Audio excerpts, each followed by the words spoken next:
What up, cappers, gamblers, punters, hustlers, low baggers? Happy Sunday, January 3rd. Happy 2021. And welcome to odds.com, breaking down the NFL card. Week 17 ahead of us. Bebsy and I have just made a couple moves. There were some prop bets I wanted to add that still are not available where I shop, which upset me quite a bit, but hard to upset somebody who just destroyed the bowl season at a level that I've never destroyed it before. I was just sharing some of my glory with Bebsy. 27 wins, 9 losses, plus 17.19 units. Ooh-wee, 75% ROI, plus 47.75%. So I feel great. I'm locked and loaded with cash to gamble with. And I feel good. Bebsy, how are you doing on this first Sunday of the year? And Bebsy, we wished you a big happy birthday on New Year's Eve. Hope you had a nice celebration. Did you have a nice birthday? Yeah, I sat on the couch and my wife and I played cards. It was a riveting, wild New Year's Eve. Oh no! Well, welcome to football. You're back. You're talking football again. So hey, it's COVID, man. It's COVID. What are you going to do? Yeah, what are you going to do? Dan Kelly says today will be the first time in his life that Tua plays a football game in the snow. We got Sean from Pennsylvania in the house. Great to see you. Nutflush Allen, Gerald Jones, Marlon Z. I love Dan Kelly. Just grabbing and throwing cold football is going to be awkward. Interception and turnover props over. Sean from Pennsylvania says, I can't get a read on that Browns-Steelers game. We're going to go over that. It is... we made moves on the first half under, which I'm very happy about. But that's all we've done at this point in that game. We haven't done very much. Bob Ruby now's DC Sportsbooks. Nuke Worker. Diehard MMA podcaster man Clint in the house. David Sharp. O'Brien. Palmer. What a great group. Higher Vibration. Sebastian Cornwell. Lee Federchak. Mr. Fun Monk. All right, let's get to work. We got Nathan ready to go. We got Glenn the banker. We got Dave Callie. Spenny Penny Bombs coming with his action here. Lots of prop action for Spenny Penny Bombs. Ooh, look at all that, man. A lot of plus lines, a lot of touchdown plus lines. If you know Spenny Penny Bombs, he goes for big scores. Today's no different. Jake Botello ready to go. Ryan Bottinelli. Katie and Kyrie. Razor sharp picks. Dan Kelly saying John Ryan is a beast. He was and is. And he had a really nice bowl season. John Ryan went 19 and 12, 61.3%, plus 9.12 units, ROI plus 29.42%. On a regular year, that would have been good enough to win the contest. But just third behind Ragu and I this year. Sonny Griffin ready to go. What a great group. All right, let's get to work right now. Prince of the City. Great group. Jay Kaiser. Okay. Lance saying Bebsy the coolest. Look at that. Hey, look at that. Get your day started. Gerald Jones wearing his Ricky Williams jersey. I think that was in reference to my New Year's Eve celebration. So it's not meant to be taken seriously. Black Thor King ready to go. Al Cervic. Cordero, Lindsay, Tim Montana. Thank you guys all for joining us. Zamora, Jay-Z, Alex Hill, Tony Hill. All right. Brotherly Hype says, I see a no-show for Buffalo tonight. Well, let's get right to work. First, let's review action on this card. Bebsy, we moved on the first half under 22 in Pittsburgh, Cleveland. I doubled up on the Jets first half and full game. I took the Chargers minus 3.5 and minus 110. I think that's a winner. And we both jumped on Seattle, San Francisco. You got under 46.5 at FanDuel. I got under 46 when I bet it right after the show on Bet365. The only things that you did that I was not a part of is you took, because you have the Jets first half, and I have the first half full game, but you have the Packers minus 5 and Titans minus 7.5. Anything that you're nervous about, anything that you're more confident with? I like the first half under based really on the fact that in that Pittsburgh-Cleveland game, just because I think that's a mess. Also happy with the Seattle-San Francisco under, but I'm going to be bullish on a couple of props today that we'll get to that I'm excited to get to. And then I had a few question marks. I had one beside the Titans team total over and one beside the Jets first quarter team total over. So I guess we'll have a look at those as well. But it's hard to get too excited about shit in Week 17, but I'm excited about some of these props. All right, well, let's get right to work then. We are going to go down the rotation numbers. So we're going to start 107, 108. Dallas Cowboys, New York Giants. Cowboys opened up -2.5. That goes down to 1.5 and 1. Total opens up at 47. It's now down to 44. 41 Fahrenheit, rain, 9 miles per hour. MetLife Stadium, East Rutherford, New Jersey. Cowboys 6-9, 2-5 on the road. Giants 5-10, 2-5 at home. And whoever wins this game will have a shot at winning the division. If Washington loses to Philadelphia in the late game, Dallas coming off their third straight win, a big 37-17 home win over the Eagles. I was leaning towards them on Tuesday, and I'm now sitting here thankful that I didn't pull the trigger on them. But it's still tough for me to back the Giants with the way DJ's been playing. We'll go over everything here. So Dallas coming off third straight win, smashing watermelons before games like Gallagher, and it's working. Dallas had their 500-yard game of the season, 514 total yards against the Eagles. Andy Dalton, 4-4 as a starter. This defense has 10 takeaways during this 3-game winning streak. So after just 11 in the first 12 games. But it's also given up more than 450 yards 2 weeks in a row. They play safety Darian Thompson and defensive tackle Justin Hamilton, linebacker Justin March, all on the COVID reserve list. Zach Martin, we thought maybe activated from injured reserve and play. He was activated from injured reserve, but he is being ruled out for today. Leighton Vander Esch, ankle. Rashard Robinson, knee, ruled out. Safety Xavier Woods is questionable with a rib injury. McCarthy thinks he will be in the lineup today. So then we have Giants coming off 27-13 loss at Baltimore. So since pulling his right hamstring against the Bengals on November 29th, spraining his left ankle against the Cardinals on December 13th, Daniel Jones missed 2 games.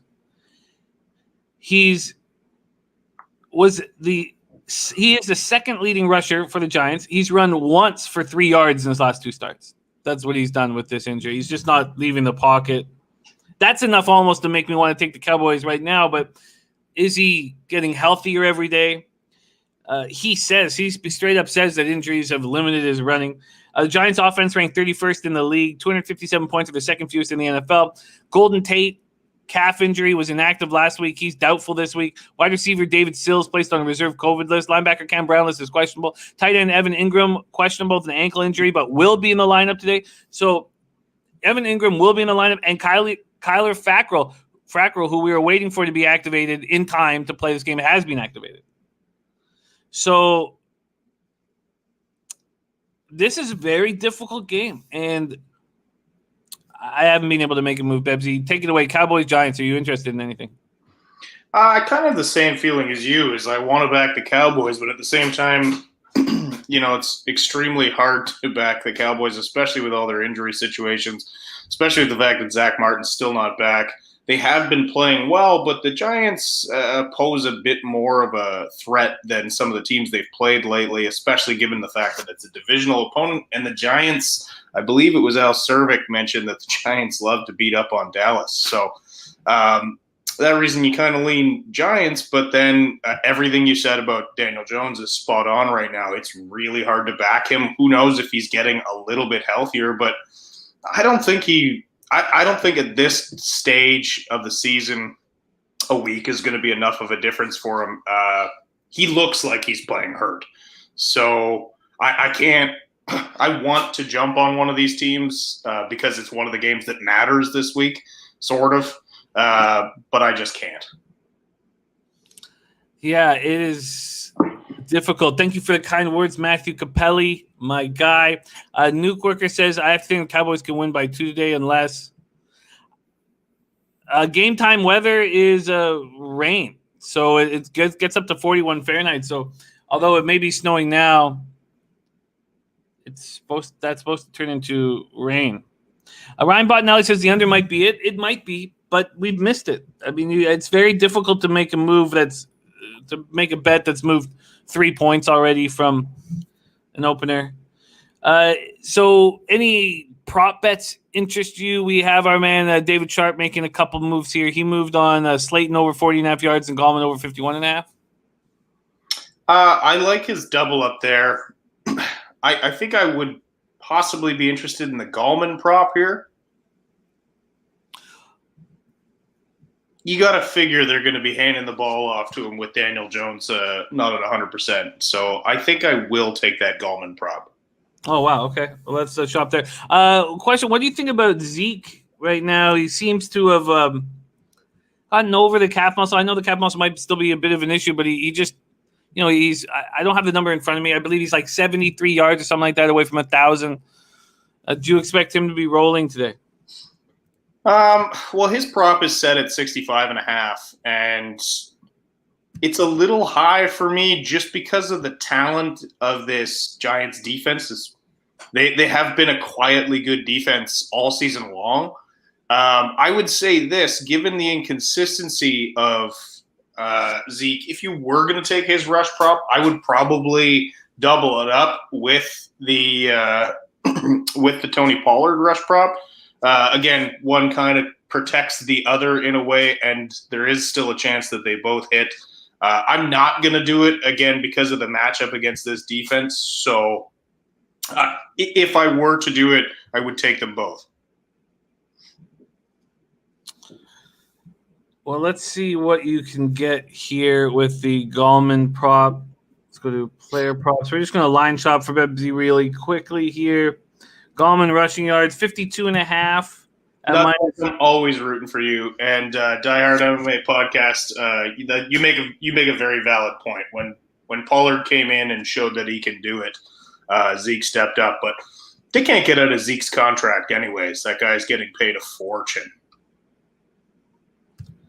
So 52.5 at FanDuel minus 112 is a much better number for you on your Gallman prop. All right, let's lock that in for Bebsy.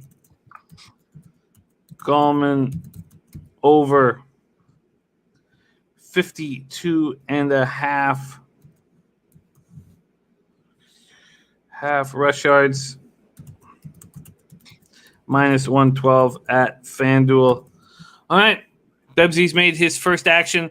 Let's continue to roll here. We move on to this Steelers-Browns game, and we just had our man Dan Kelly give us an idea of and Birdie liking the under.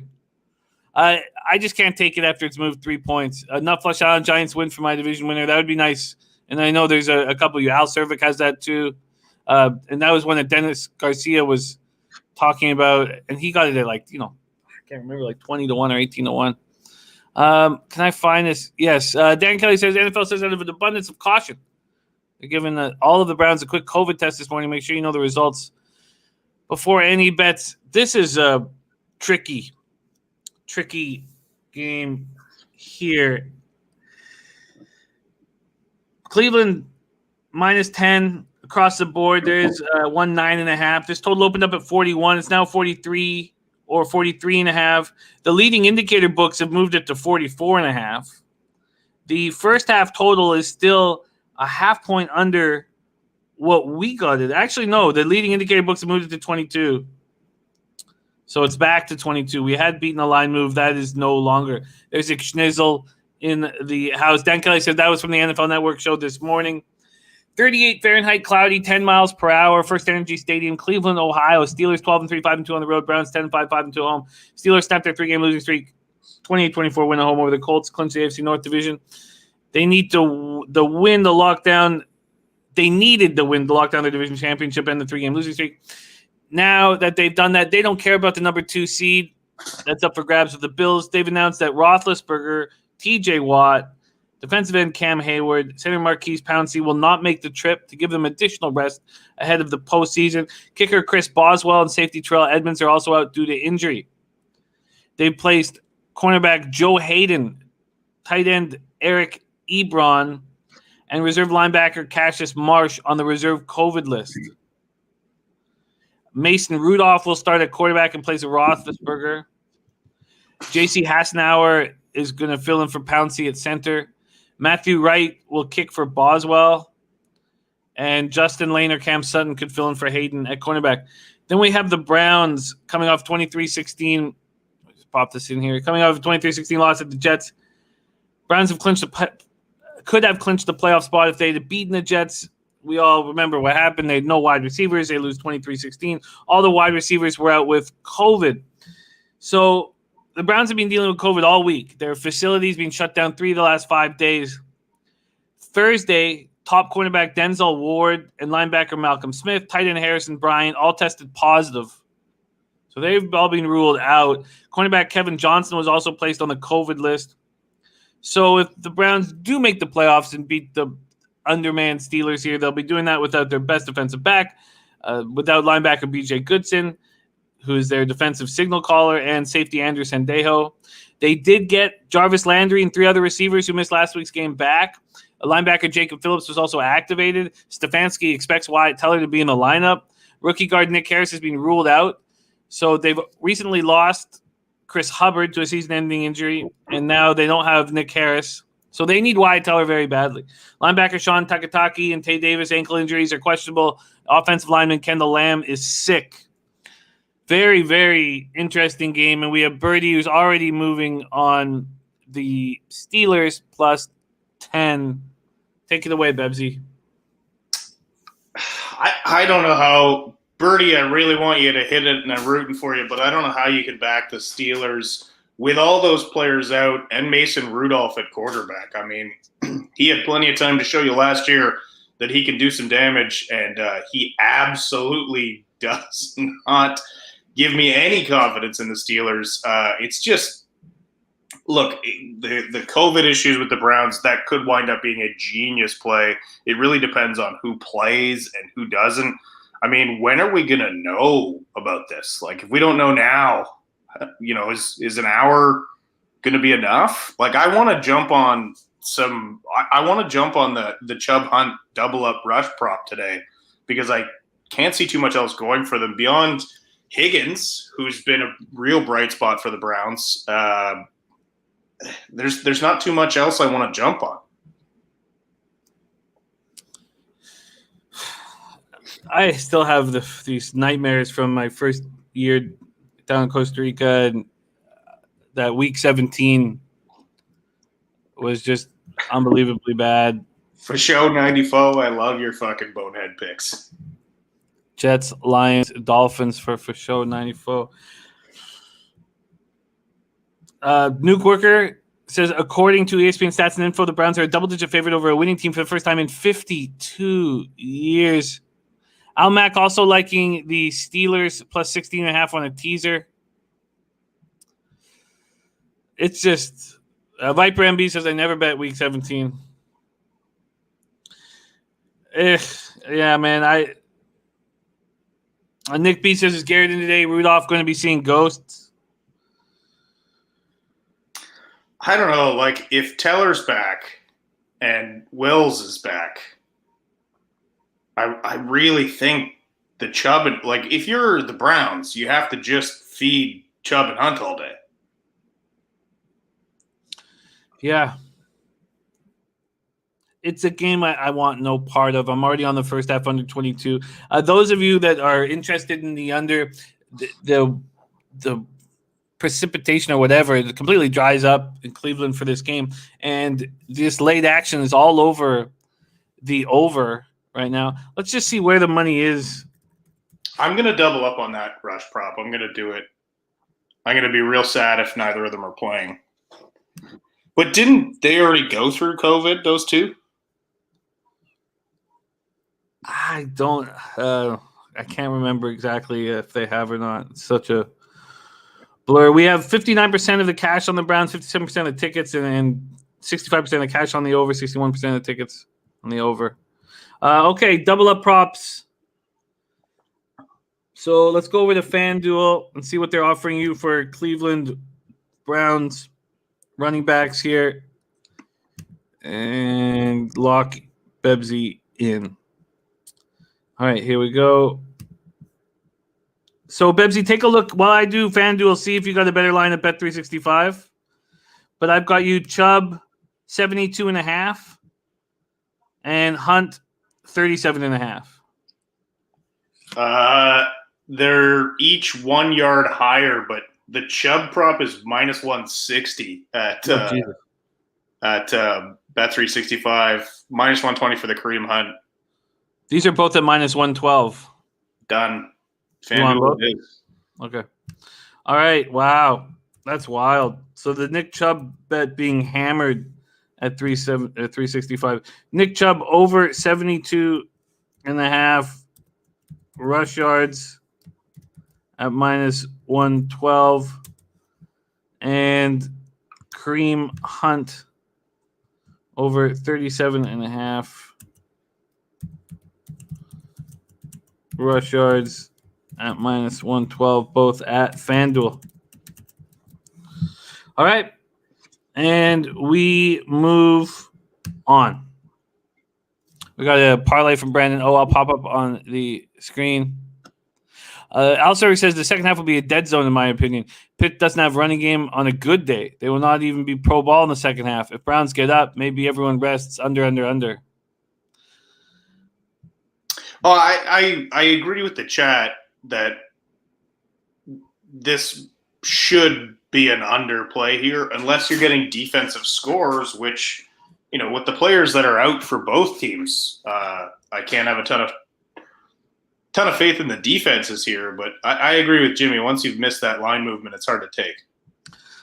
David Sharp saying, what about the Pittsburgh team total under? I would be curious just to see what that is at, and then we'll move on here. The team total, 16.5. That's right where it should be.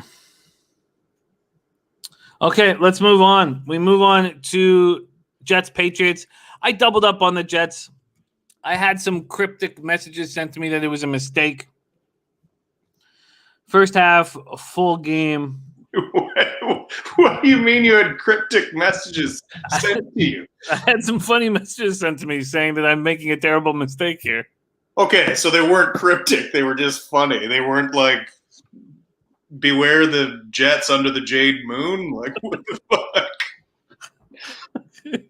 Gillette Stadium, Foxboro, Massachusetts, 36 Fahrenheit, cloudy, 7 miles per hour. The Jets 2-13, 1-6 on the road. Patriots 6-9, 4-3 at home. Sebastian Cornwell says, "Let's go, Jimmy. Jets +3." Yeah,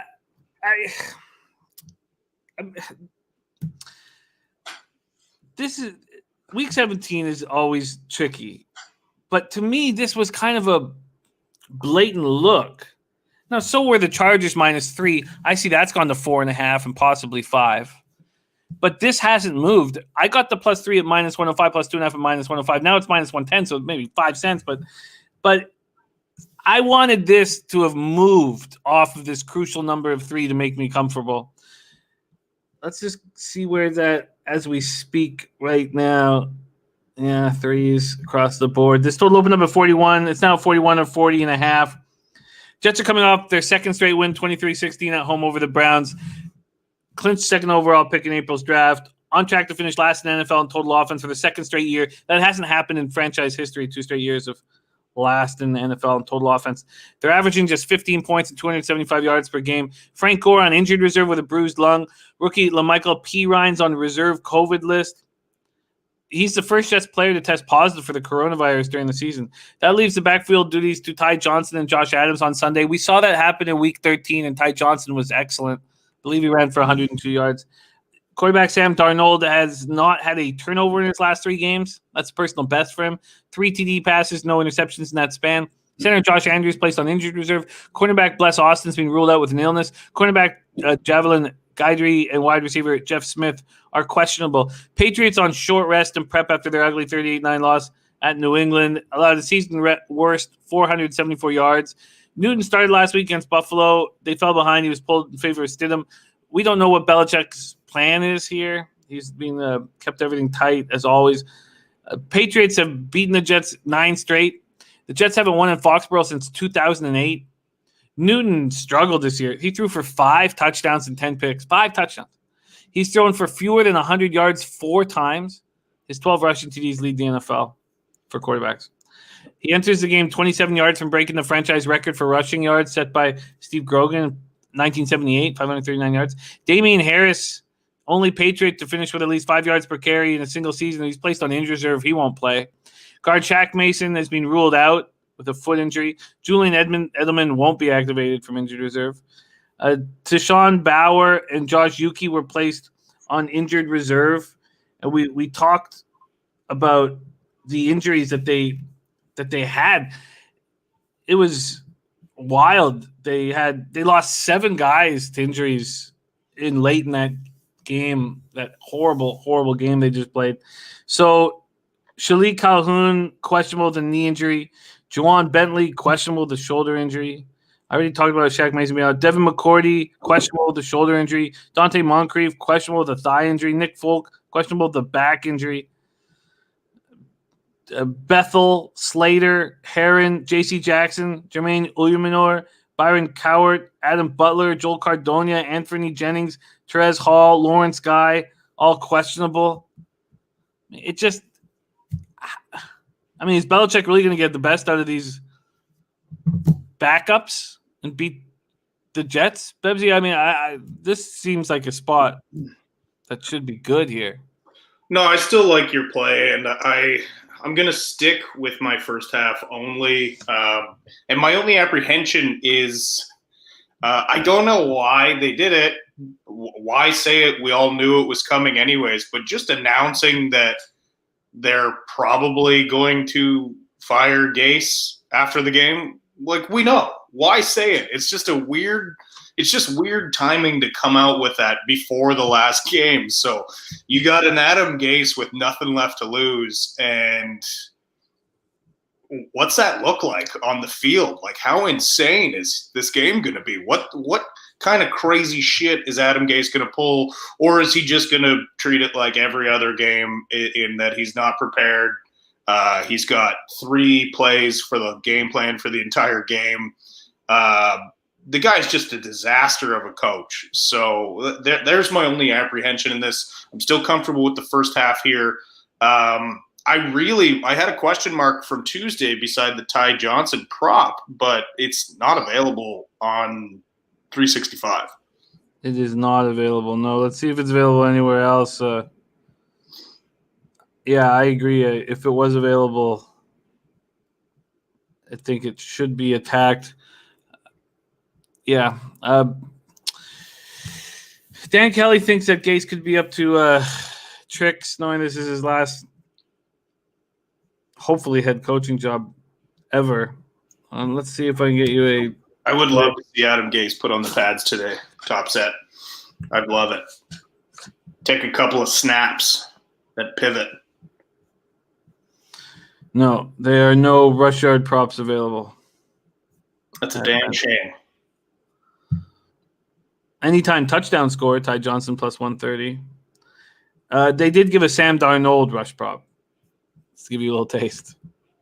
Scratch that itch. All right. I plus 130 for the anytime touchdown for him? Yeah. I like that. Am I crazy to like that? No, you're not crazy to like that.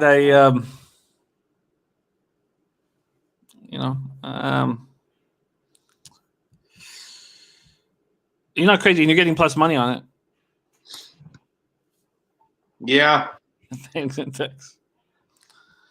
If you want to pull the trigger, you should not get it. You never get talked off a plus line. Yeah. Yeah, let's go with it. Let's get some love for Ty Johnson here. I wish I could get the rush prop, but I'll settle on the anytime touchdown. Ty Johnson, anytime touchdown. I said that was plus 130. Let's just double check, just make sure I did that right. There we go. Anytime touchdown plus 130. And they help you out here with anytime touchdown score by saying the winner is deemed to be the player who carries or receives the ball in the end zone. Oh, good. That's plus 130. That's at FanDuel. That'll clarify it. Dan Kelly says, is Quinnen Williams playing? I didn't have him on the injury report,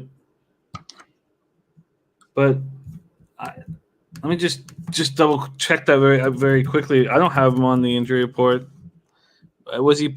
Okay, we'll just very quickly check here. And Carson Wentz, healthy scratch for Week 17. Okay, here we go. Quick Quinnen Williams check. Just to answer David Sharp, no, I can't find a receiving prop for Ty Johnson either. Here. Oh, shit, sorry. Okay, I'm going to look up this Quinnen Williams thing here. Oh, it's plus 150 at DraftKings, says Prince of the City. Well, let's get you the better line there. Thank you, Prince. I should have DraftKings up here as well. Very quickly, we're just going to see what Quinnen Williams' situation is here. But, oh, yeah, he's on IR. So he was placed on injured reserve December 23rd. So he's not in the lineup. Okay. So let's give you the 150 that DraftKings is offering. And they don't have Ty Johnson anytime touchdown on Bet365? I wasn't looking that up. I was looking up if they had his receiving yards for David Sharp, but they do not. All right, we move on to the Vikings game, and this is another spot where I was like very interested in a Kirk Cousins prop that's not being offered. Vikings Lions, Ford Field, Detroit, Michigan. Vikings are on extra rest after losing 52-33 at New Orleans on Christmas night. At Bet365 right now, Vikings are 3.5-point favorites. This total's at 53.5. I know a lot of people talked about, and Dave Calley says plus 160 on MGM. I know a lot of people were talking about how this was a nice over spot. And I agree that these defenses are very weak, but I still hesitated all week to go there. And this opened at 54.5. It's dropped a point at Bet365. Minnesota eliminated from playoff contention. They allowed the most points by any Viking team since 1963. They've allowed the fifth most rushing yards in the league this season. Shamar Stephen and Jaleel Johnson do not look good.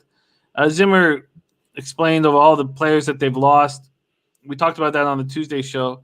Their defense has allowed 29.3 points per game, the fifth highest in the league. Blake Lynch looked very good, undrafted rookie from Baylor, 10 tackles. Wide receiver Justin Jefferson needs 111 yards to break the NFL rookie record for yards set by Anquan Bolden, 1,377 in 2003, and just 47 yards to top the franchise rookie record held by Randy Moss. And I would love to be on these props, but they're not available for me, especially because Dalvin Cook won't be playing following the death of his father. And you know they're going to need to move the ball through the air. And Kyle Rudolph, he's out with the foot injury. Linebacker Eric Kendricks still going to be out. So is Cameron Dantzler, Jalen Holmes, Odin Igbo, cornerback Chris Jones, offensive tackle Riley Reeve, and place kicker Dan Bailey is questionable with the back injury. Lions are coming off that extremely ugly 47-7 loss at home to Tampa. I mean, we cashed on both first half and full game team total over, so it wasn't that ugly for us. Lions allowed 588 yards, second highest total in team history, highest in a regulation game. They've held one team to fewer than 363 yards. That was Jacksonville 2 months ago. Stafford dealing with thumb, rib, and ankle injuries, but he's going to try to play. Kenny Golladay expected to miss another game with a hip injury. Guard Joe Dahl and offensive tackle Tyrell Crosby are out. Defensive tackle Danny Sheldon, center Frank Ragnow, and linebacker Jamie Collins are questionable. But why would you play them? Bebsy, what do you think of going over this total? What do you think of this spot? I still think that over is very much in play. I'm not going to bet this game because it's a meaningless game from two bad teams. But if I was going to bet this game, I would have to back the Lions here just because of the fact that, man, how do you not rally behind Stafford right now? He doesn't need to play. He's in a situation in his career where he could just be like, guys, I'm beat up. Don't put me out this game. He is battered. They don't have a chance of doing anything in this game. And he's still getting up and playing. If that doesn't fire you up as a teammate, then, I mean, cut the whole damn team because That's balls. That's guts. I love everything about Matt Stafford right now. I love that he's getting up to play this game. I still can't back the Lions, but if you gave me a free play, no question I'd back the Lions right now in this one. I just I don't know how you don't rally behind that. And then, just with the audio clip of Justin Jefferson screaming at Kirk Cousins after that, wasted touchdown because of an errant throw in the end zone. And you hear the audio of, I forget what he said, but something like, fuck Kirk, throw the damn ball. When you got a rookie yelling at you like that, you do not have the respect of your locker room. So Lions are nothing. For me, it's nothing. I don't have any props available in this game, so I can't even bet on that. Yeah, very valid point, Prince, but Stafford does a good job getting the ball out and does a great job getting up when nobody thinks he's going to. So, yeah, valid point, but I'm not playing it. Yeah, I've got to stay away. Kaiser's on the Lions. Dan Kelly, no new COVID positives for the Browns. So that's there will be a bunch tonight. But those of you who want to make moves on the Browns, you sort of have the all clear here. Yeah, Marlon Z saying Vikings not laying points team. Okay, let's move on here. So no moves here. And I do get why Birdie's on this over. I just can't pull the trigger. And that anytime touchdown prop for AP at 330 is wild. I mean, usually that's down to plus 130. But is there a chance that this is AP's last game? I mean, of course there's a chance. He's not a young man. He wants to play until he's the all-time rush leader, which I don't think he's going to get to just because I'm not sure anyone's going to give him the opportunity. But if this is Adrian Peterson's last game, I mean, that's a bet you want to hammer. You got to figure they're going to give him the ball. Wild. Very quickly, Shane Schwader. Yeah, it's not available for me. Shane Schwader says, can you tell me the percent of money on the Cardinals today?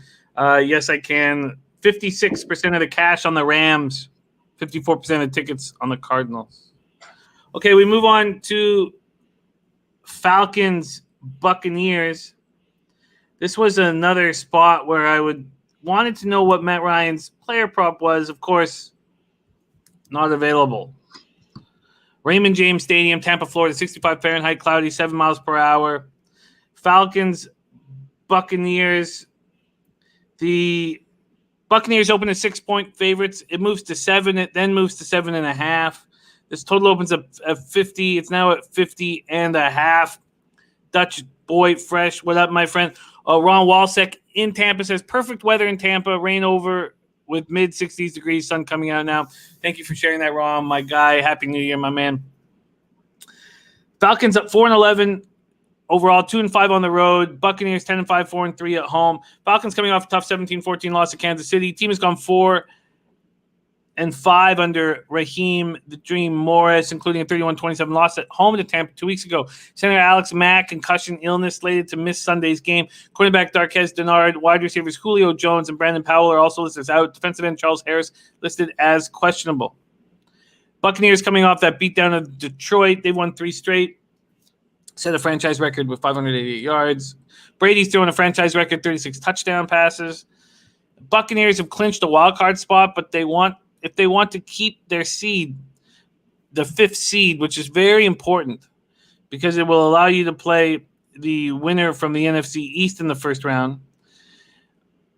And they don't have the head-to-head tiebreaker with the Rams, so they need to win over the Falcons to lock down the number 5 spot. Defensive tackle Steve McClendon placed on COVID reserve. Defensive tackle Jeremiah Ledbetter out with a calf injury. Linebacker Shaquille Barrett and Devin White being placed on COVID reserve. Cornerback Carlton Davis listed as doubtful with a groin injury. I wanted the Matt Prime props not available. Any interest for you in Atlanta, Tampa? No, we talked about this on Tuesday. No interest for me. it's just too. Both of these teams are just way too unpredictable for me. I can't even bet.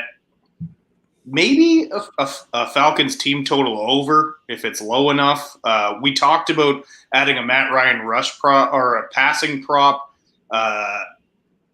especially with the fact that this could very well be Matt Ryan's last game in a Falcons uni.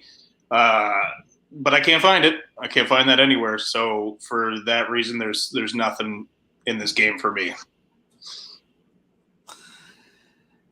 Yeah. This is a stuck in the Atlanta Falcons. Okay. Falcons have been playing pretty good. Staying in games against tough competition. And I wanted the Matt Ryan prop, which is not available for me. And I don't really see I imagine the Bucs offense is going to be in high gear. Dwayne Efford found it. Matt Ryan 279. Where did you find that, Dwayne? Yeah, see if FanDuel has it. See if FanDuel has it. Here we go. Atlanta against Tampa. Because I would take the over on that 279. Yeah, you could make it an official play. I can't because my official plays are what I bet. But unless it comes up at Bet365 in the next hour, which I don't find quite likely. But you can make it an official play. It's available at FanDuel at 280.5. It's pretty high. It's a bit high. It's a little higher than I expected it to be. Yeah, I thought it'd be somewhere around like 256. I was hoping it was going to be in the 260 range. I got enough action. I'm not going to add that. Okay. Enough Flush on says, do you think they shut their wad in the KC game and just mailed in? I don't think with Raheem they'll mail it in. Personally, what do you think? Does he? Yeah, I agree with you there, Jimmy. I don't think they'll mail it in again because I think there's a very good chance this is Matt Ryan's last game playing for Atlanta. I mean, there's a very good chance he sticks around, but they're going to have a very high pick. There's a lot of quarterbacks in this draft that people are excited about. It's time for a rebuild. The smart thing to do would be to find somebody who will pay you for Ryan while he's still got, time left in his career. So I think it would be a wise move for Atlanta to move on from them. And I think that's very much in play. And I think Matt Ryan knows that. So I don't think him or his teammates phone it in for that reason. Shane Schwader asking if all the money is still on the Buccaneers. 78% it's down to. Prince of the City says, what is Brady's TDs? Let's see if I can pull that up. Player props. Tom Brady. Passing yards is there. His TDs. Tom Brady passing TDs is at 2.5. That's high. It's minus 164 to the under, plus 128 to the over. That's the other thing too. Like I that's a playable bet, except for the fact that if you're killing it in the first half, Tom Brady's got to come out of this game, right? You'd think so. No, not necessarily. No, not necessarily. I mean, the Falcons are capable of coming back in a game. It's so crucial to get that 5 seed to play Washington. Oh, Michael DeMaria, I miss the ponies very much. We will be going live for a full day of Pegasus action at the end of January, the week in between the Super Bowl.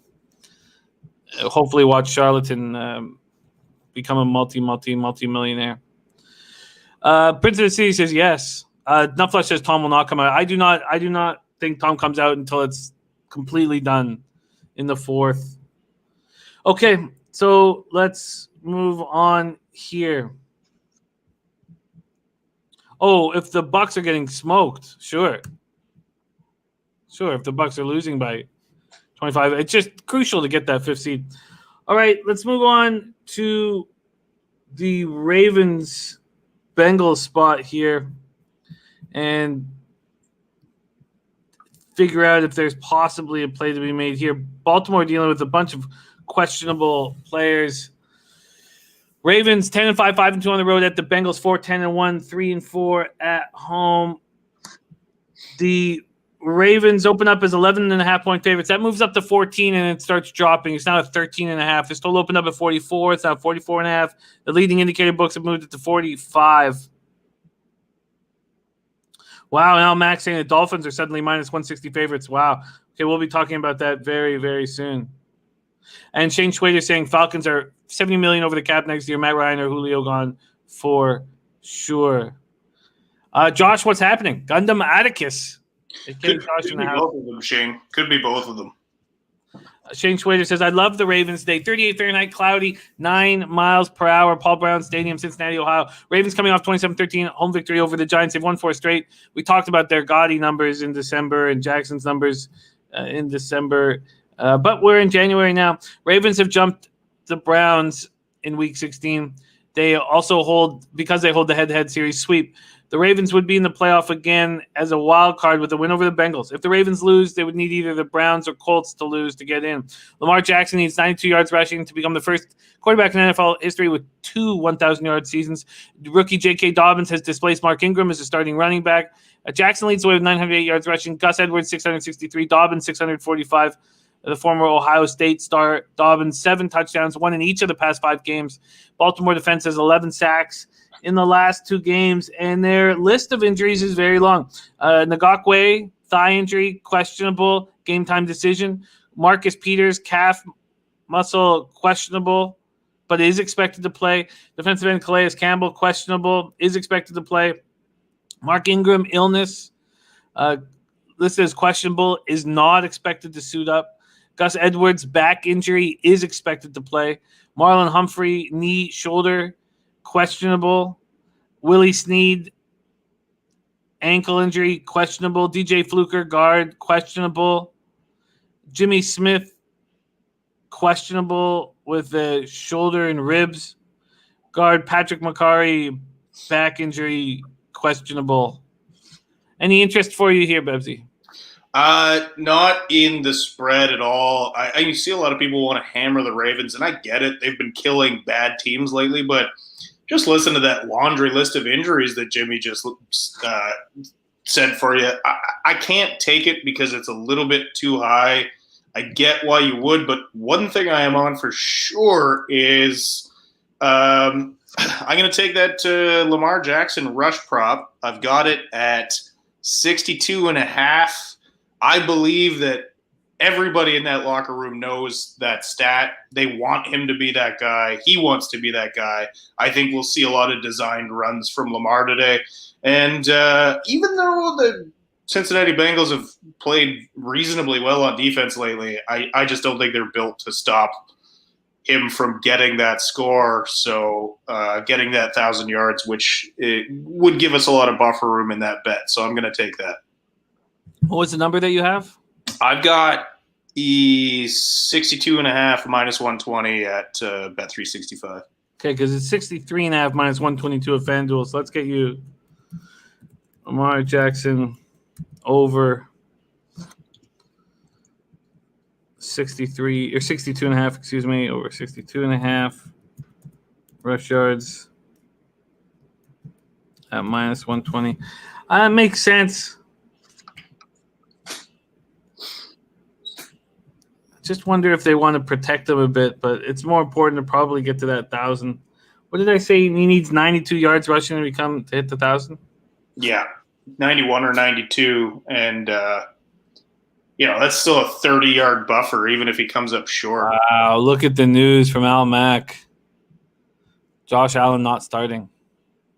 Oh. Wow. Wow. Ron Burgundy, what up, my man? Are giving us the issue with the Saints. We're going to talk all about that. Wow. I don't know. The Saints are going to move the ball. Well, Taysom Hill I mean, he can run, but I hear you. We'll get into that in a second. But let's do this Dolphins-Bills game right now. Wow, just in. Josh Allen not starting. Dolphins now 1-point favorites. This opened as the Bills -3.5. This total's gone from 47.5 down to 43 or 42.5, or even 42. And we get to see Matt Barkley, star at USC. I'm sure it's Barkley, right? I mean, is that? I didn't even. It's got to be Barkley. 35 Fahrenheit, cloudy, 3 miles per hour, Orchard Park, New York. Dolphins 10-5, 5-2 on the road. Bills 12-3, 6-1 at home. Dolphins coming off a big 26-25 win at Las Vegas. Tua Tagovailoa, 17-22, 94 yards, 1 touchdown, 4.3 yards of completion through 3 quarters. Was pulled for Fitzpatrick. Fitzpatrick comes in, saves the day, puts up gaudy numbers, but tested positive for COVID-19 this week and is out. Fitzpatrick hasn't made the playoffs in his 16-year career. I checked the GOAT. Says Bills still win. Says always happens. Backup wins to a knockout team fighting for playoff lives. Can Barkley do it? I'm with Itzhak the GOAT here. I still think it's a – are we on this game now? Yeah. Okay. Yeah. I'm with him. I still think unless they're resting a good chunk of this defense, I don't think Miami can move the ball with Tua at quarterback against his defense. So the real question is, when does Tua get pulled in this game? His 3rd game of the season that he gets yanked in. Is it in the first half? If he gets yanked in the first half, then I want to take I want to take the Dolphins. But with Tua starting in the snow against this healthy and extremely talented Bills defense, I don't think Miami moves the ball at all. Now, this might be a live bet situation in which you wait for Fitz to jump in. No, Fitz is out. Fitz has COVID. Ooh. Yeah, I'm then still the Bills. As long as the Bills aren't resting their defense. Birdie says under. I mean, how low is this going to go? Because, I mean, I wouldn't even be able to bet it here for a minute. Wow, it's actually going back up. Well, from 42.5 to 43. The total has to be in play, but Barkley's can be a pick-6 machine. I don't know. I mean, free play, I take the under. So it's at 43 right now. 42.5. Did that just go up to 43? Yes, it did. So the total just went from 42.5 up to 43. I'm sorry. I think this under is still very much in play. I'm going to take this. Yeah, that makes sense to me. Let me do some line shopping for you here. Yeah, Johnny, he's active. He's just not starting. And what would it take to get him into the game? I wouldn't put him in for any reason whatsoever. All right, let's do some line shopping for Bebsy here, odds.com, odds page. And we are going for a total. This makes sense to me to take. Why do you think it's gone up? Maybe thinking the same thing that you're thinking, that Matt Barkley is a turnover machine, but I think you put him in with a very conservative game plan. Wow. Wild. Okay, so the best line is actually at Bet365, where you're going to get the 43. Under 43 at -110. I would like to jump on that as well. Under 43 -110. So that's at Bet365. I'm going to follow suit with that look. And Robert Cherry saying Barkley is starting. Wild. Man, these shows are crucial. Thank you for the heads up before we got into that cap. So Bills coming off that easy 38-9 win. Did I even go over all of this stuff? Oh, no, we started. Okay, so here we go. So Tagovailoa's longest completion all year, 35 yards. 52 players have thrown a longer completion, including 3 receivers. He has the lowest rate of interceptions, 2 out of 232 pass attempts. So Dolphins will make the playoffs as a wild card with a win over the Bills. If the Dolphins lose to the Bills, they would need either the Ravens, Browns, or Colts to lose to get in. Dolphins have won 9 of their past 11, allowed the fewest points in the NFL at 18.8 per game, could finish the season leading that category for the first time since 1998, also leading third down defense at 31%, tied for first with 27 takeaways. Quarterback Xavier Howard leads the league with 9 interceptions, 19 passes defended. Wide receiver Preston Williams is on the injured reserve with a foot injury. Alandon Roberts placed on IR with a knee injury. Wide receiver Jakeem Grant, guard Solomon Kinley, wide receiver Devontae Parker, and defensive end Shaq Lawson are questionable, and it's not looking good. I cannot believe that the Bills. I guess I cannot totally understand why the Bills are doing it. There's no that 2 seed, whether it's in Pittsburgh or Buffalo, it's not that big of a deal. Prince of the City said it before, we'll say it again. Tua will become a career backup or out of this league like most Bama quarterbacks. Dan Kelly says, don't forget what I said earlier. Tua's first game in his life in the snow. Bills coming off easy 38-9 win at New England. First season sweep of the Patriots since 99. 474 yards they put on the Patriots. Bills are the champions of the AFC East. They kept pace with the Steelers week 16. They hold the 2-seed position head-to-head tiebreaker. And they're resting important players. They've beaten the Dolphins 4 straight. With 4 TD passes on Monday, Allen upped his total to 34 to break the single-season team record set by Jim Kelly. 4,320 yards passing. He needs 30 to break the team mark by Drew Bledsoe. Cole Beasley, questionable with a knee injury. Tight end Tyler Kroft tested positive for COVID. Tight end Reggie Gilliam is out with a knee injury. And Bob Berube, also on Buffalo money line. Ron Burgundy, the snow's going to stop. I mean, it's still snowing here, right? I can't. Yeah, it's still snowing here, but it's supposed to, in all these places that are snowing, it'd be very close. Bills, it's 35 Fahrenheit and cloudy. All right. So those I would be remiss if I didn't point out Mark Nicholson's great quote from Howard Cosell. Miami's got the oranges, but Buffalo got the juice. Love it. Love that quote. Oh, Almac said both quarterbacks will play, they're saying now. Wow. Wow, a lot of moving parts. Okay. And Shane Schwader says, Jimmy, last time Barkley started the game for Buffalo in 2018, Matt won the game, 3 for 230 yards, 2 touchdowns, won the game for Buffalo. Yes, he's better than Nathan Peterman. We'll give him that.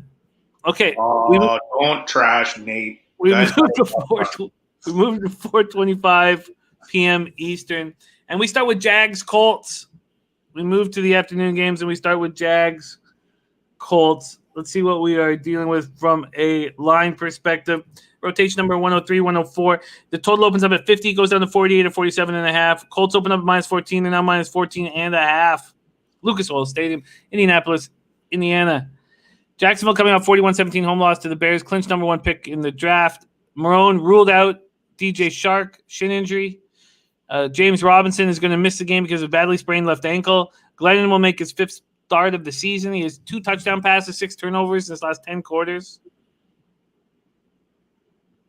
And look, Almac saying they both get meaningful snaps. Shai says they just want Allen to get the Bills' passing record. That does seem to make sense. Wide receiver Colin Johnson being placed on injured reserve. Running back Nathan Cottrell questionable with a hip injury. Cornerback Sidney Jones placed on injured reserve with an Achilles injury. Dan Kelly, I love this. Seuss 387. We've missed you. Nice to see you again, my man. Seuss joining us from Hawaii. Dan Kelly liking the Jags money line plus 780. Man, Dan hits these. Jags money line at plus 780. Absolutely wild. Absolutely wild. Okay, I love it, Dan. Let's talk about the Colts. Coming off their 7th straight loss to the Steelers, 28-24 at Pittsburgh. They're now no longer in control of anything. So they need help to either win the South or in a wild card berth. They need to beat the Jags, hope either the Titans, Dolphins, Ravens, or Browns lose to get into the playoffs. Left tackle Anthony Costanzo scheduled to have season-ending surgery on his right ankle Thursday. Then that's a big hole in their offensive line. The backup, LaRaven Clark, he suffered a torn left Achilles, in November. Will Holden, who replaced Costanzo last week, is being ruled out with a knee injury. They could start Chaz Green. They could activate veteran Jared Valdier. He was signed to the practice squad on Thursday. Safety Kari Willis and cornerback Rocky Asin are out with a concussion. Offensive tackle Will Holden is out with an ankle injury. Bebsy, any interest on making a move here in Colts Jags? If I were to make a play, I would take the Jags to cover here. Jags money line is damn, Dan. You think the Jags beat Indy twice this season? I love that. I love that play. I can't get behind it. Birdie's going with it. What's that? Birdie's going to go with it. Well, Birdie's a wild man. I like it. I obviously can't get on that. I do. David Sharp, I've got 88.5 for Taylor's rush props, which I think is very doable. Sebastian Cornwell, if I could get that under 51 with regular juice at minus 110, I would probably bet it just because it's gone down to 48 or 47.5. Yeah, I agree, Shane Schwader, and I also don't think the Jags can beat Indy twice in one season. I think it would have to be just an absolute meltdown for them to lose this game. So money line, I think, is just wild. But I think I'm going to take this prop, this Taylor rush prop, because I think at this stage in the season, you have to, first of all, you have to win this game. Second of all, you've got to think that they're not going to be throwing the ball a ton against a team they should destroy, but won't. And I think they conserve Rivers' arm a little bit and just hand the ball off in this one. So I think I'm going to take that rush prop. Free play, I would take the Jags and the points. Money line, wow. I want to see it hit. I really do. I would love to see it hit. But it's up to plus 870 at FanDuel. That's wild. I mean, put $20 on it, I guess. Jonathan Taylor rush yards. What are you getting? I got 88.5 at. I think it's minus 120. Well, let's give you the FanDuel. It's 87.5, and it's at minus 110. Perfect. And that's for Bebsy. Okay. And we roll on. In text, wondering about this Jags team total at Bet365 right now. The Jags team total is at 16.5 juice to the under. Shane Schwader wondering why you're not interested in the Colts first half. Because the Colts versus the Jags scare me, because that's why I didn't get to play my Survivor pool this year, because I put my pick on the Colts in week 1 and the Jags beat them. So now I just hate this matchup. All right, let's move on to Bears, Packers, and roll here. 4:25 p.m. Eastern. Packers 12-3, 5-2 on the road. At the Bears 8-7, 3-4 at home. Soldier Field, Chicago, Illinois. 32 Fahrenheit, mostly cloudy. 6 miles per hour. And let's see what we are dealing with from an odds perspective. Green Bay opens up at -4, and that moved up. What did you get it at, Bebsy? 5? Yeah, -5, -111 at DraftKings. Yeah. That's gone back to 4.5. Sorry, let me move back here to my notes. Packers coming off surprisingly easy 40-14 home win over the Titans. They've now won 5 straight. So if they want home field advantage in the NFC playoffs to earn the lone first-round bye, they have to win. And if they do that, it doesn't matter what the Saints and Seahawks do. If they lose, they would need the Seahawks to lose to get the number 1 pick, or the Packers risk the possibility of tumbling down to number 3. Rodgers, one last chance this season to make his case for winning a 3rd MVP, throwing 44 touchdown passes. That's one off his 2011 high with only 5 interceptions. Wow. Previously won the MVP in 2011, 2014. Packers are 20-5 against the Bears in games Rodgers has started, including playoffs. Devontae Adams has 17 touchdown catches, one off the team record. Shannon Sharp set in 1994. Adams also has 109 overall receptions, 2 off his career high, 3 behind Sharp's 1993 franchise record total. Offensive tackle Dave Bakhtiari knee has been placed on injured reserve. Defensive tackle Kingsley Kiki is out with a concussion. Guard Simon Stepaniak is questionable. Bears are coming off an easy 41-17 win at Jacksonville. They now won 3 straight. 7 seed Bears, second place in the NFC North, would hold this position and get in as a wild card behind the Packers by beating the Packers. If the Bears lose to the Packers, they would need the Cardinals to lose to the Rams to get into the playoffs.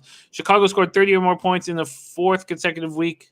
First time the Bears have accomplished that feat since 1965. First time they've accomplished it since 1965. And they've done it for 4 straight weeks. Trubisky's performed much better in the last 5 games. 68% of his passes, 1,243 yards, 10 touchdowns, 4 interceptions. They have tight end Demetrius Harris questionable with a foot injury.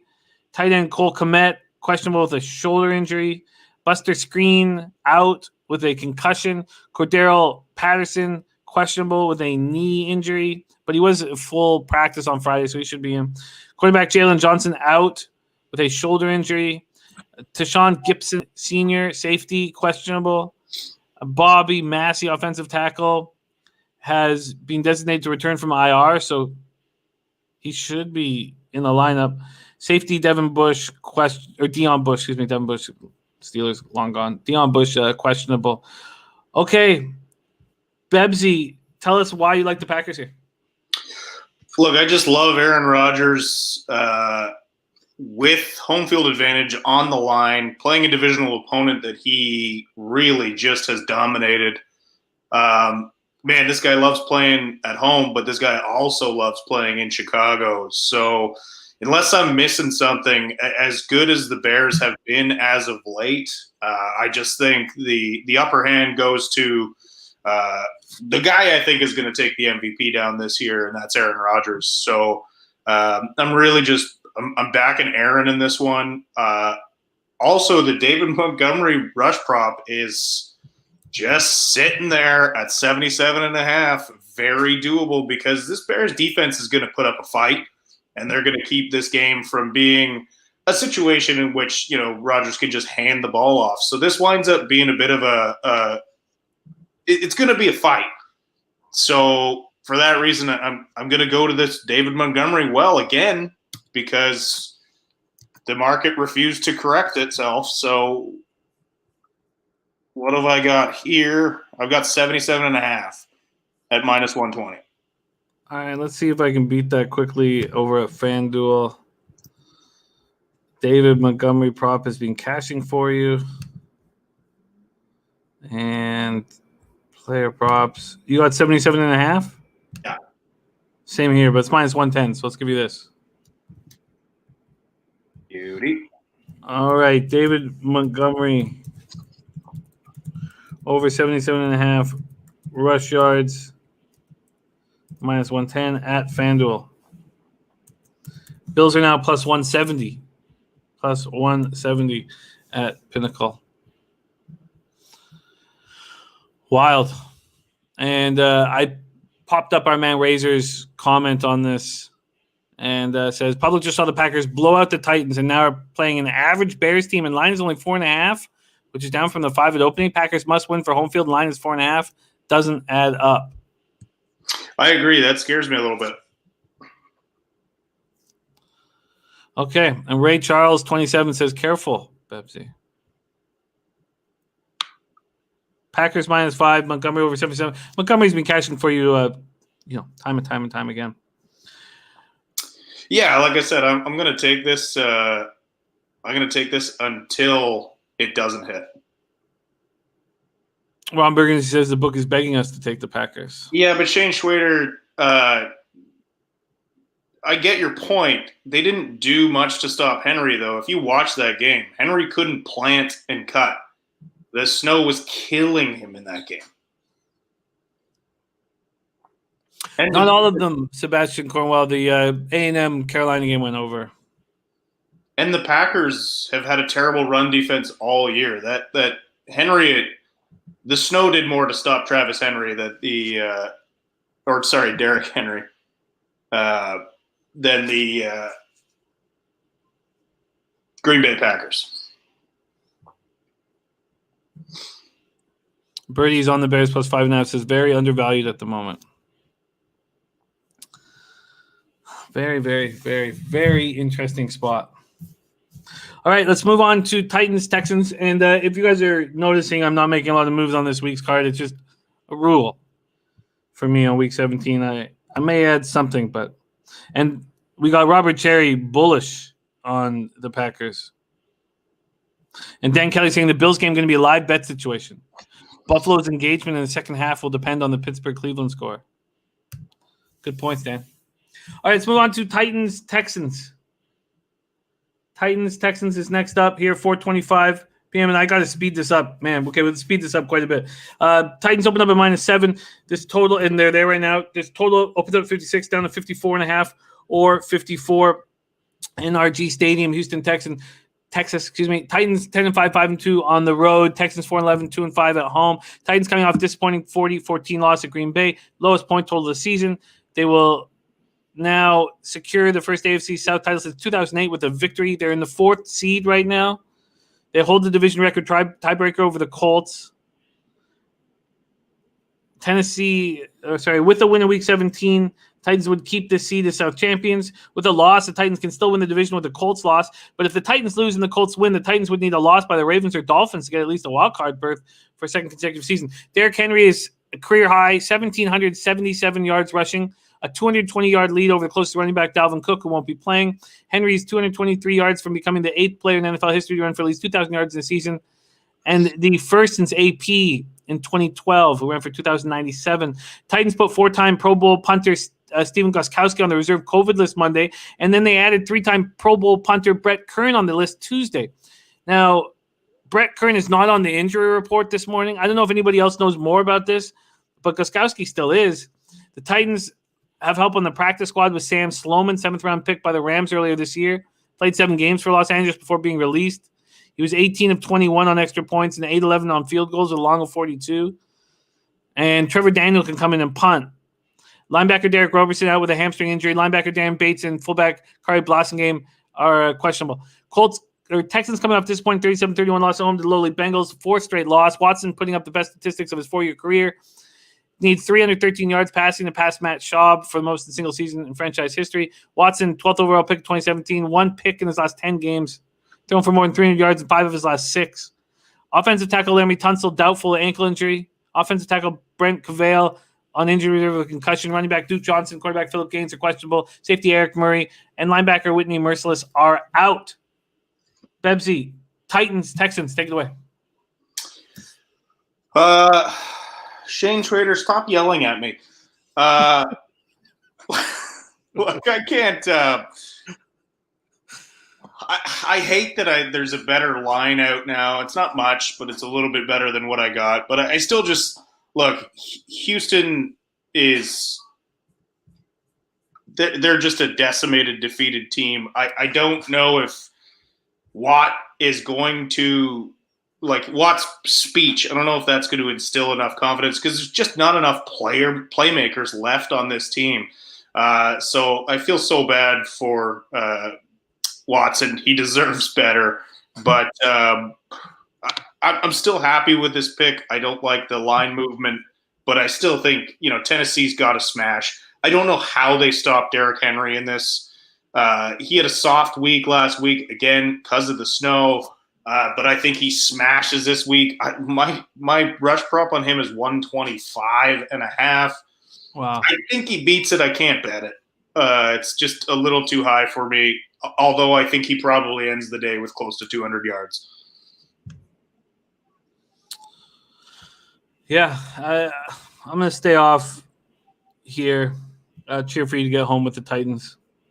Let's move on to 4:25 p.m. Eastern, Saints-Panthers.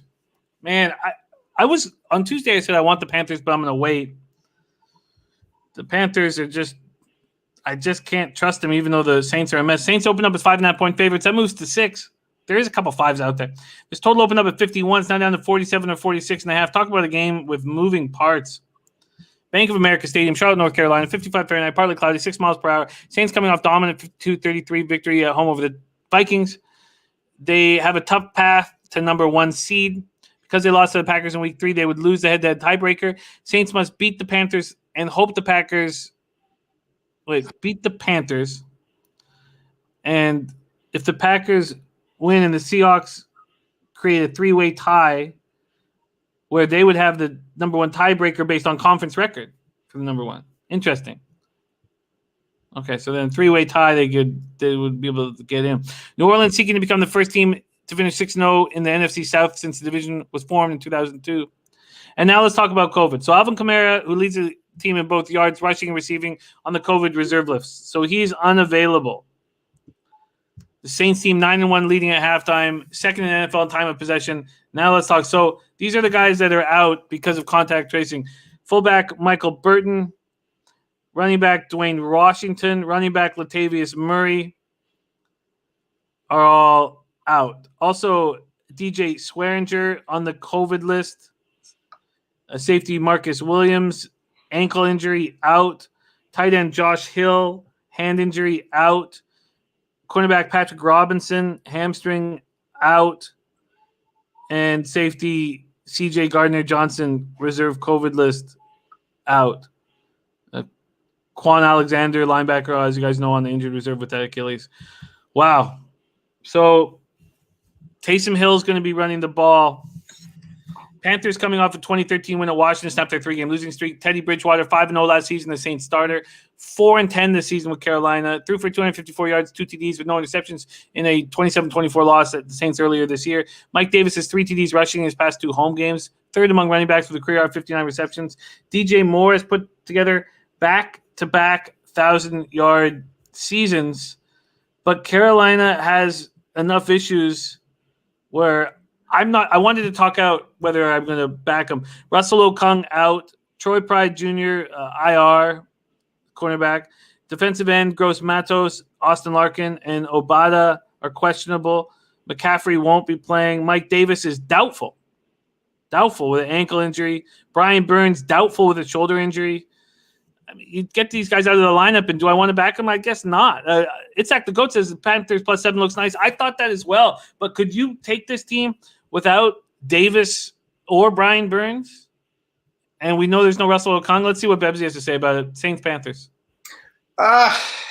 Yeah, I mean, to be honest with you, I lean the Panthers in this one just because of the fact that not only is Kamara out, but the whole backfield is out. They're using Ty Montgomery, who is a wide receiver, but did play running back in college. So, you know, we saw him in Green Bay. He's a reasonable running back. He's not your typical running back. But look, it's hard to fade Peyton because Sean Payton, he's going to use a mix of Ty Montgomery and Taysom Hill at running back. It's going to be a very interesting just play schedule for them. I think it's going to be a fun game to watch. I'm not going to back it. I really want to see what this Saints offense can do without Kamara, because if you have zero respect for this run game, then the short passing game is going to be taken out. So was Breeze going to roll it up deep? Was he going to throw screens to Taysom Hill? I mean, you can throw screens to Ty Montgomery, but I really want to see what Sean Payton comes up with in this, but there's no bet for me in this one. Man, I feel like the Panthers can cover this. Yeah, I mean, I'm glad I'm back on the same page as Shane Schwader. I can't have him yelling at me for this whole time, but I agree with him. I like Teddy's ability to cover in this one. Not going to bet it, but man, yeah, no, Michael Thomas is out as well. You're basically down to Emmanuel Sanders in this game. Yeah, and Taysom Hill. Yeah, I got to move on the Panthers +6 here. They just cover for me consistently all year long. I don't see why they wouldn't cover for me here. I am moving on the Panthers at +6, -110. Hopefully that'll be available when I make the bet. All right, let's keep rolling here. 4:25 p.m. We have Chargers, Chiefs, and we need to speed up a little bit here, Bebsy. I wanted Herbert props, and they are not available. Have they become available? No. No. Now, you could still make it an official play if you want, albeit one that you aren't going to be able to bet, but you could make an official play at FanDuel if you'd like to. Let's discuss what's going on in this spot here. Okay, let's go. Arrowhead Stadium, Kansas City, Missouri, 40 Fahrenheit, partly cloudy, 6 miles per hour is the wind. Chargers 6-9, 2-5 on the road. Chiefs 14-1, 6-1 at home. Chargers coming off 1916 win at home over the Broncos. They've won 3 straight. Herbert set the mark for most rookie touchdown passes in the season. He also became the 4th player to throw for over 4,000 yards as a rookie, joining Luck, Newton, and Winston. He also needs 6 completions to surpass the 379 that Wentz had for Philadelphia in 2016. Herbert has thrown at least 2 touchdown passes in 5 of his 6 road starts. He has 6 touchdowns and no picks in his past 3 games against division foes. Wide receiver Keenan Allen and tight end Hunter Henry are on the reserve COVID list. Joey Bosa has been ruled out for the 2nd straight week. Jaleel Adai, their safety, is out with a calf injury. Linebacker Malik Jefferson, shoulder on injured reserve. Offensive tackle Brian Bulaga ruled out. Safety Rayshon Jenkins ruled out. Casey Hayward Jr., cornerback, injured reserve. Said Hunter Henry, Bosa, Keenan Allen already. A lot of injury issues there. Chiefs coming off tough 17-14 win at home over the Falcons to clinch the #1 seed. So they're resting a bunch of players, key starters. And he hasn't been specific, but we're expecting no Mahomes, no Tyreek Hill, no Travis Kelce, no Frank Clark, no Tyrann Mathieu, and no Chris Jones. We're going to be Chad Henne starting at quarterback for the first time since 2014. And that was enough for me to take the Chargers -3.5. Bebsy, what do you think of this spot? I mean, yeah, I think it's Chargers or no play. You got 3.5? 3.5 on Tuesday. Oh, I'm seeing. Yeah, that's nice because they're up to 5.5 and 6s here. Yeah. Yeah, man, I really like that play. I think you got a good spot there because the only thing I was interested in was the Herbert pass props in this. You said you got them up at FanDuel? I imagine that they'll be available.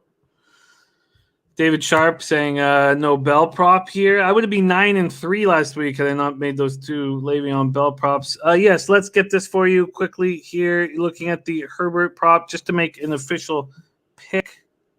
And where are we? Here we go. Chargers, Chiefs, 6.5 at FanDuel. I knew I was going to smoke this market move. And Herbert passing yards, 245.5. Oh, I'm on that. Yeah, I wish I could move. Okay. It sucks. Over 245.5 minus. Is that -110 at FanDuel? Sorry, let me double check that. Yes, -110. Yeah, I wish I could make a move on it. All right, let's keep rolling. Non-applicable says, don't underestimate the Chargers' ability to mess this up.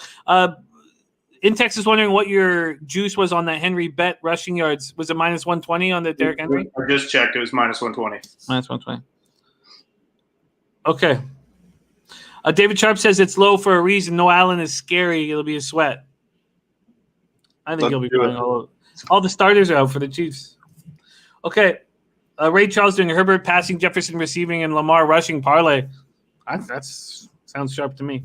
Okay, let's go move on to Seahawks, Niners, and let's go with speed here. We're 34 minutes before kickoff, but I'm going to have some bets that I want to make before kickoff. So let's go. Seahawks, Niners, State Farm Stadium, Glendale, Arizona.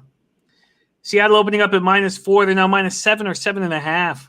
This total opened up at 47.5. It's now at 45.5. Seahawks coming off a big 29 home win over the Rams. Claimed the NFC West title. First division title since 2016. Fifth since Pete Carroll arrived. They're the 3 seed. They've clinched the division. They need to beat the Niners in Week 17 to have a chance at the number 1 seed. The Seahawks, along with a win, also would need losses by the Packers and Saints. There's a pretty good chance they'll stay in this spot. Past 5 games against San Francisco, Wilson has 13 TD passes and just 1 interception with a pass rating 114.5. Chris Carson averaging nearly 115 yards rushing and receiving in 4 career games against the Niners. DK Metcalf, 1,282 yards receiving. He's on the verge of setting single-season franchise record over Steve Largent, 1,287.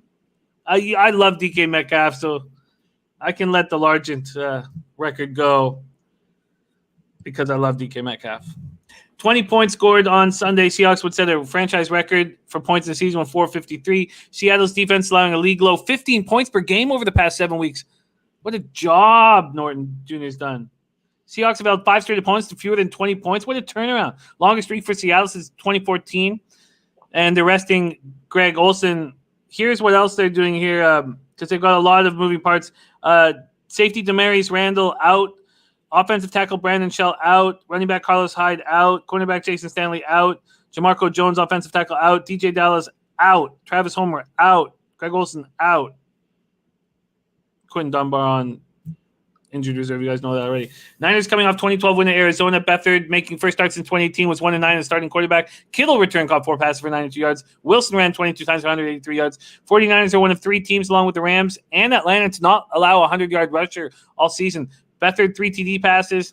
Defensive end Kerry Hyder had 1 sack last week, giving a career high 8.5. Fred Warner, 14 tackles, 3 pass defense, 2 quarterback hurries, 1 forced fumble, 1 fumble recovery last week. Unbelievable. And they're a mess, as you know, Bebsy. No Trent Williams, no Jordan Willis, no Kevin Givens, no Kwan Williams, no Javon Kinlaw, no Dre Greenlaw. Mosley is questionable, no Garoppolo, no Gould, and it goes on. Any move for you? Look, it's the Seahawks are no play here. Like you just said, the Niners are battered on both sides of the ball. No one's playing. They got nothing to play for. 2 props that scream over for me in this one. I talked about them on Tuesday, waiting for them to come out. They have come out at exactly the right price. I've said this before. The Niners cannot stop mobile QBs.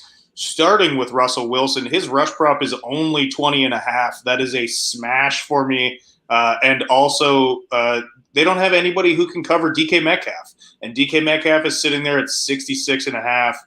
Those are 2 props that I just love. Okay, well, let's get them for you right now.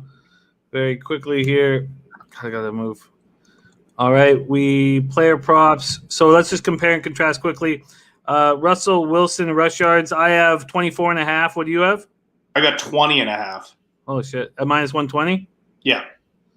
Okay, so let's get you that. So first off, Russell Wilson over 20.5 rush yards -120, and then for receiving yards, DK Metcalf, I have 64.5. What do you have? I got 66.5 at -120. So take the 64.5 at -110 here. Yeah. Okay, so bet 365, and then DK Metcalf over at 64.5 receiving yards. All right, you are locked in. David Sharp says Bebsy's money betting against his own team. I'm jumping on that Metcalf prop. Damn, that's low. Okay, we move on. We got 3 games left. We need to speed this up. Let's get through this one quickly because nobody cares about it unless you can make money off of it. Raiders, Broncos. Raiders open up was 1.5-point dogs. They become 2.5-point favorites. This total opens up at 51. It's now at 50.5 or 50. Empower Field at Mile High, 45 Fahrenheit, mostly cloudy, 8 miles per hour. Raiders are coming off a disappointing 26-25 loss home to the Dolphins, eliminated with their 5th loss 6 games, out of the postseason for 17th time in 18 seasons. Darren Waller, 34 catches for 537 yards last 4 weeks, 98 catches for 1,079 yards on the season. He needs 7 catches to break Tim Brown's single-season franchise record of 104, which I imagine they will do that. Die Hard MMA Podcast says playing the Broncos. Broncos coming off 1916 loss at the Chargers. Von Miller suffered a freak season-ending ankle injury to start the year, and it just fell apart from there. Cortland Sutton, Jarrell Casey, Mike Purcell, Albert Okwuegbunam. Then in December, they lose Bryce Callahan, A.J. Bouye to the suspension. And it just was an awful year. League's worst turnover differential at -20. That's double the second worst team. Jerry Jeudy hit a low point last week, targeted 15 times, caught 6 passes, dropped 5 balls. And there's a bunch of injury issues. I'll go over them. Any interest for you here, Bebsy, in Las Vegas, Denver? Absolutely no interest for me. I can't get a read one way or the other. Vic Fangio probably going to go back to being a D coordinator next year. Raiders stuck with Chucky in his December, well, I guess now January woes. So no play for me. I don't even have a lean, to be honest with you. Flip a coin. Both of these teams are disappointing and unpredictable. Well put. Hamler, injured reserve. Bellamy, questionable. Levante Bellamy, running back. Chubb, questionable. Glasgow, the guard, questionable.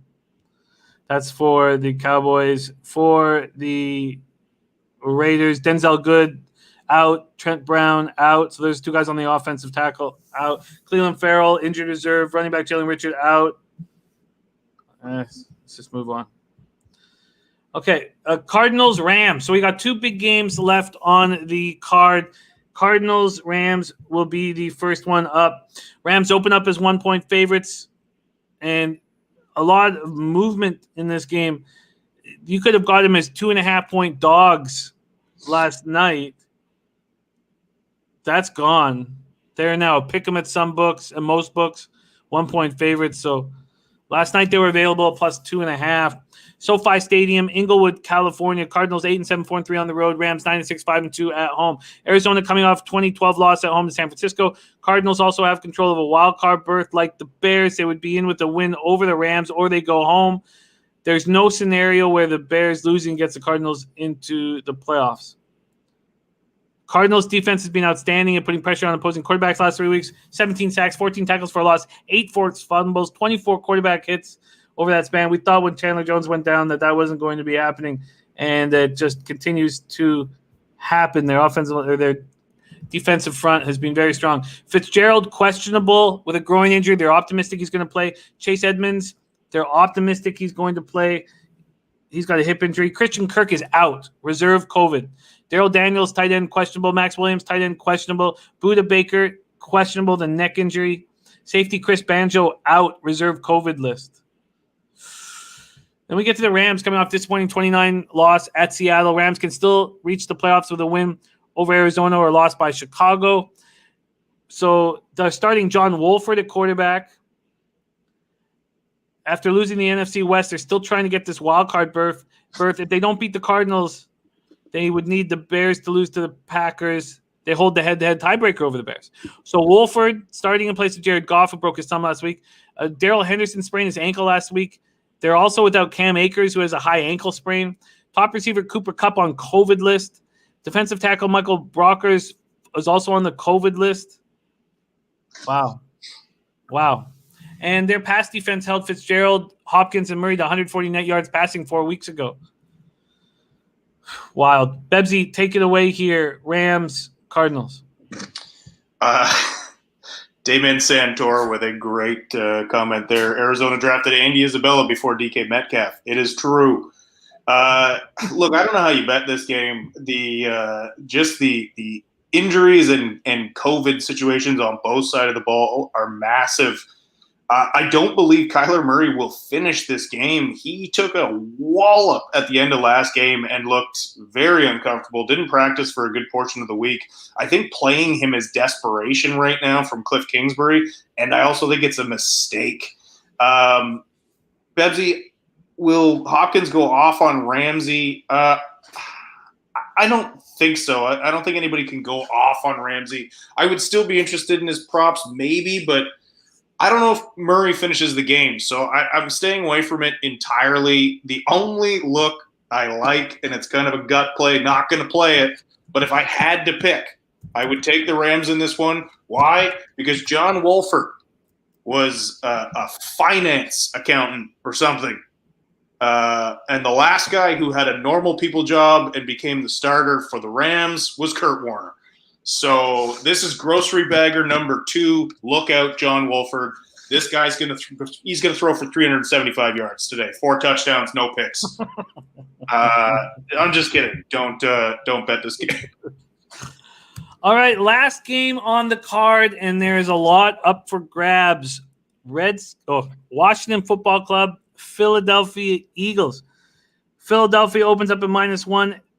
Washington's up to -5.5 or -6. Wow. Man, I missed the boat. I was angry that it was 3.5. I'm in a little contest with my dad. I was angry that I was getting 3.5 last night. Man, I knew that Alex Smith was in. I should have just betted immediately. 40 Fahrenheit showers, 8 miles per hour. Going to be rain. Lincoln Financial Field, Philadelphia, Pennsylvania. Washington 69, 3-4 on the road. Eagles 4, 10-1, 3-3 at 1 at home. Washington coming off 2013 loss at home to stop them from clinching the NFC East. All they have to do is win this football game. All they have to do. Antonio Gibson rushed for 61 yards on 10 carries in the Panthers game after missing the previous 2 weeks with a toe injury.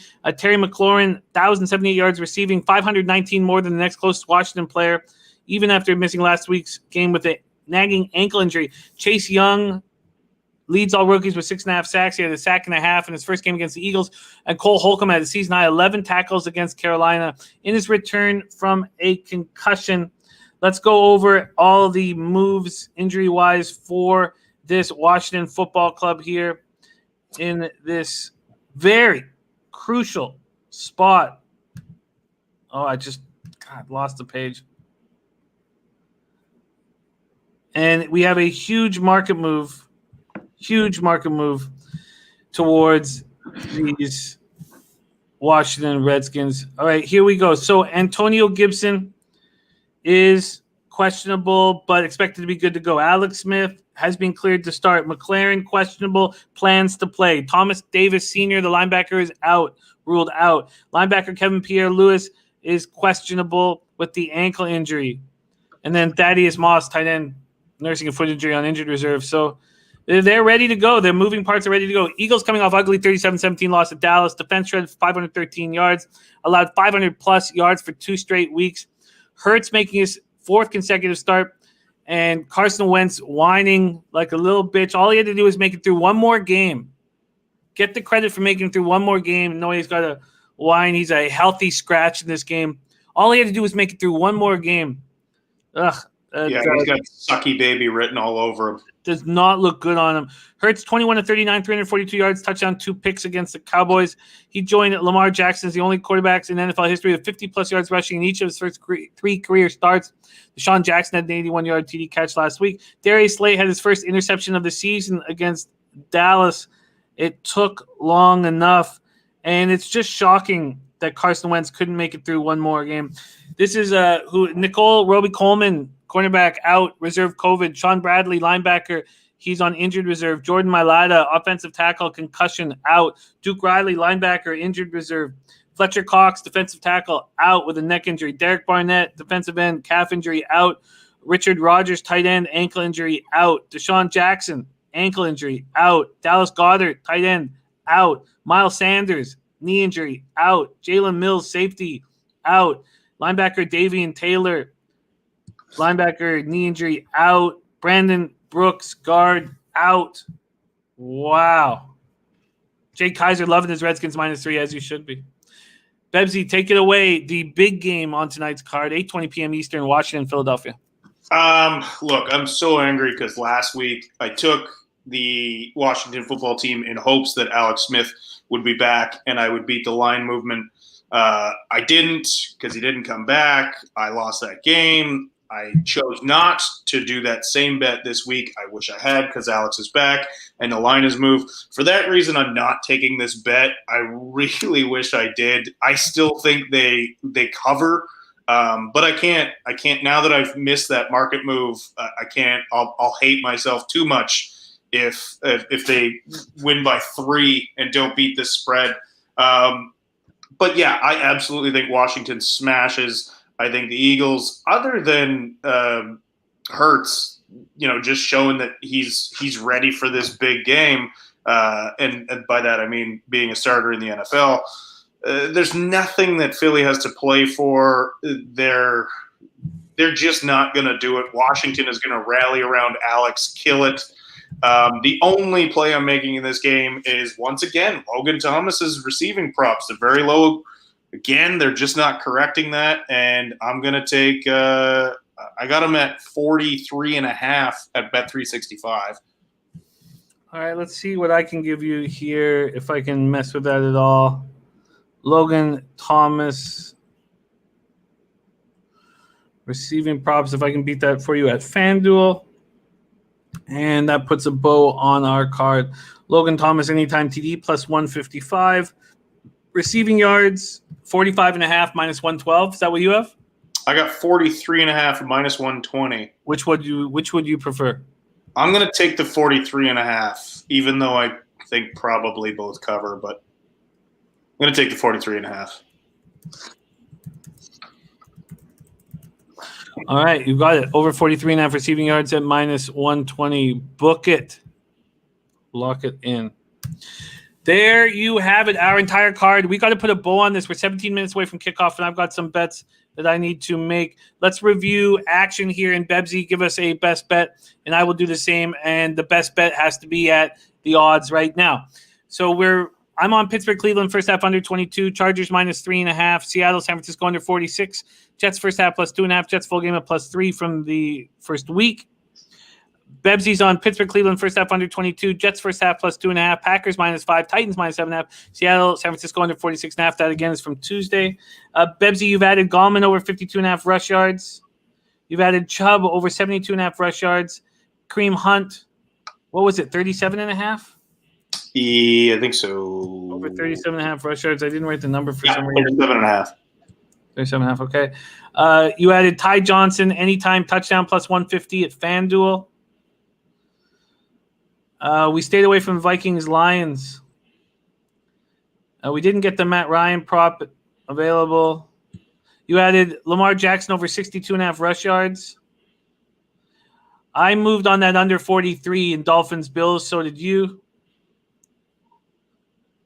You moved on to Jonathan Taylor over 87.5 rush yards. You added Montgomery over 77.5 rush yards.